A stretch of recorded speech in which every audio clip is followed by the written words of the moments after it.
जीवनात काही अर्थ होणार नाही. आणि जीवनात काही जरी नाही कमवलं, एकटा देव कमवला तरी जीवनाचं सार्थक आहे. याचे जिवंत उदाहरण साधू संत आहे, नाही का? साधू संतांनी काहीच नाही कमवलं, फक्त जगाच्या कल्याणात संतांच्या विभूती देह कष्टविधी परोपकार. तो देव आपला करून घेतला, आपुला तो एक देव करून घ्यावा.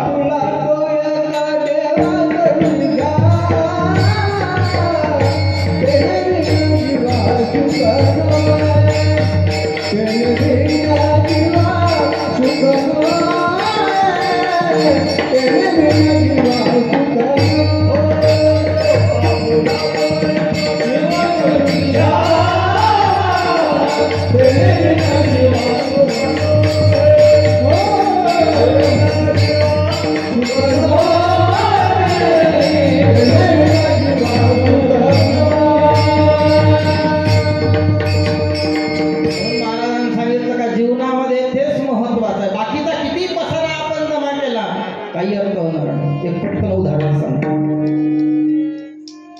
एका सुंदर मुलीचा विवाह झाला, लग्न झालं, पोरगी दूर देण्यात आली आणि दूर देशात देण्यात आल्याच्या नंतर सासूबाईनं फोन केला, जावई पोरीची खूप आठवण येत आहे, तुम्ही दोघे जण यावर्षी इच्छा आहे. लग्न झालं तर आपण दिदी आलीच नाही. आणि त्यावेळेस हे दृष्टांत कशी थांबतं सांगतो. आणि त्यावेळेस त्यांनी सांगितलं, त्या त्या एवढ्या कंपनीत ड्युट्या,